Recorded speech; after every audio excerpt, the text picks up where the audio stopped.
That's right, people. I'm back, and I'm here to talk about what's been going on in Yu-Gi-Oh! Arc 5 lately. Well, almost. For those of you who don't know, this week's episode has not been subbed yet.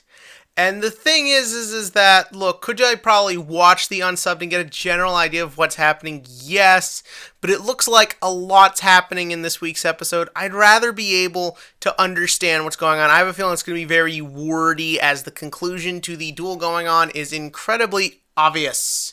But, for now, let's focus on what's been going on over these past two episodes, because, oh my god, has it been amazing. These past two episodes have been great. And we are going to start off by talking with what kicked off the 2 episodes ago, the Yuri and Yugioh scene. This scene was excellent. Not because of what Yugioh had to say, let's be real here. His dialogue in that scene was predominantly filler-based. The whole Yuzu thing, the name joke, which is getting kind of old. What made that scene so great was Yuri. I felt like this is really the first time we got a true feel for him as a character. He's come in and out, he's been kind of a badass, but we really haven't focused on him too much, and what happened during the Yuya and Crow duel really isn't an indication of who he is as a person, just what's going around him. But the thing is that in this one scene, I got everything I will ever need to know. There's so much playful animation and perfect use of coloring just going on in this kid's face, plus the performance. The whole way it worked, the way the actor did it was very clever. You still got that hint that it was Yuya's voice because it is the same actor, but the way he put it all together, it felt so dark and playful. You almost felt like he knew everything that Yugioh was about to say, but still got a kick out of driving him crazy. I love the playfulness in his face. I just love the way the whole scene played out. You just feel like this guy probably doesn't take much seriously, and you also got a sense that he probably doesn't know what's going on with all these Yuzus either. And a lot of people have been speculating about what's been going on, because he says that, well, you should look for your girl, I'm blanking on her name right now, in heaven or in your heart or whatever, too.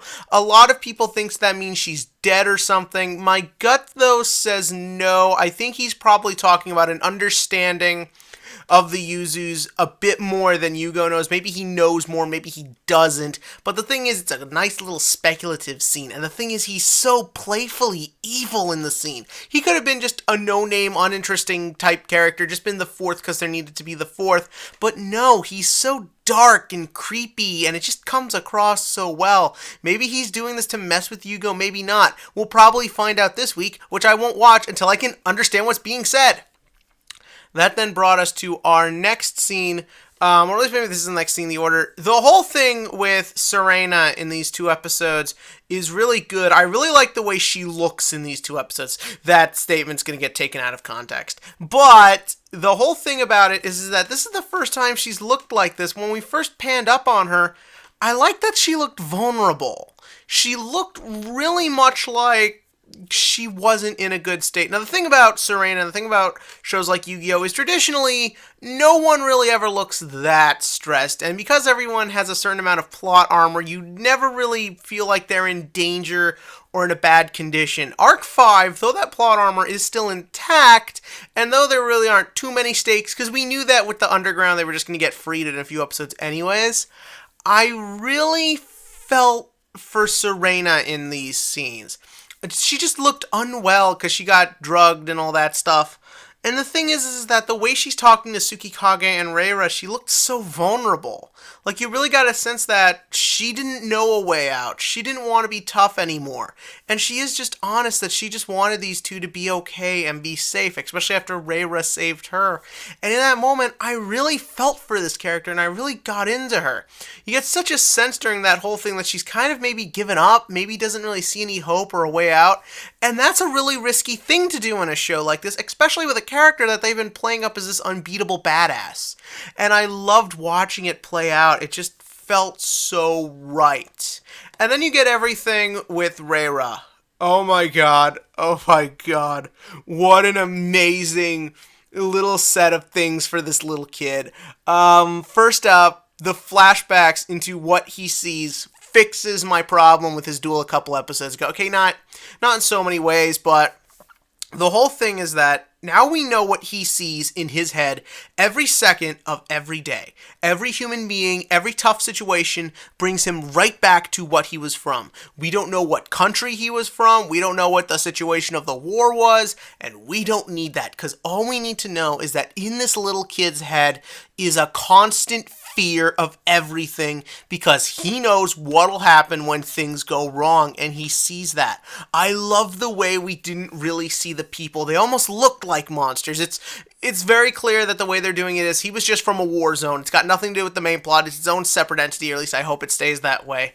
But he saw something bad, and that has stuck with him. And he sees it as the real monsters and demons in his life. And that, to me, is perfect storytelling. It's all visual based. Nothing, I don't even think there was any talking in those flashbacks. No, there wasn't. But the thing is that that's why it's perfect. It is bare minimum visual storytelling at its best. Here are some pictures. Here's the expression we've given the character, and here is the mood it creates.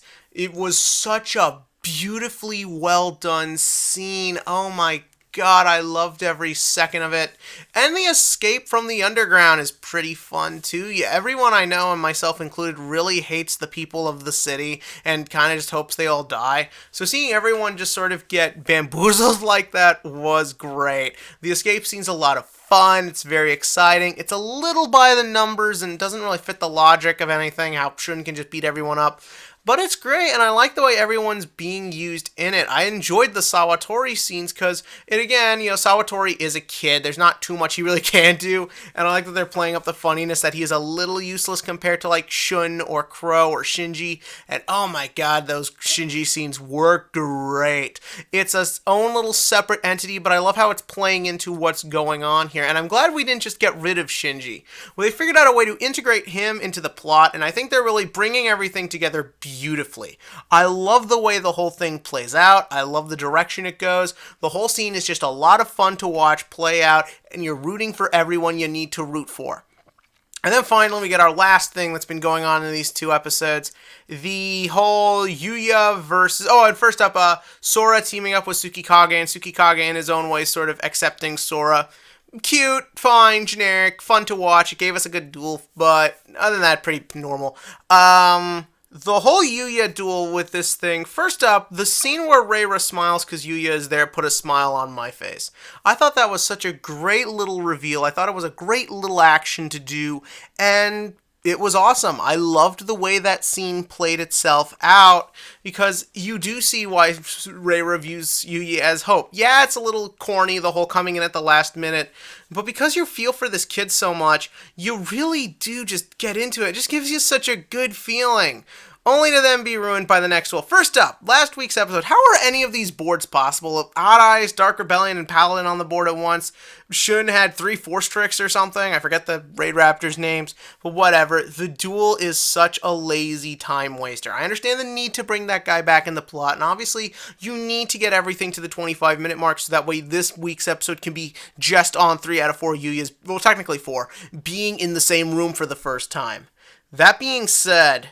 Oh my God, just summon Odd Eyes Rebellion. This is almost as bad as getting the robot Shinji. Literally, Yuya can just summon Odd Eyes Rebellion Dragon, blow up the Panther, and that's it. And most likely, that's what he did in this week's episode. It's such a waste of time, and the whole thing with the smile world, I'm like, we don't have time for this. Just get to it. Summon Odd Eyes Rebellion, save your friends, and worry about making people smile when people don't want to kill you. I just thought that was the only really big time waster in these 2 episodes, and it does reinforce Yuya is kind of useless in his own show. But other than that, this has been great. As for this week's episode, if it gets subtitled tonight, I will upload a review for that tomorrow. I really want to see this episode. I really want to talk about it. I really want to know what everyone thinks about what's going on right now. But I don't want to watch it unsubbed because I don't want to make any judgments based on it that's wrong, and I want to be able to experience everything at fully, seeing as the dub for the show isn't being simulcasted, or from what I hear is any good. But other than that, what did you think about these 2 episodes? I'll save the TCG question of the week for if the episode gets subbed. I hope it does. I'm sure this is just a one-off issue going on with the subber. But other than that, click to like, click to subscribe, and give me your thoughts on this Yu-Gi-Oh! Awesomeness.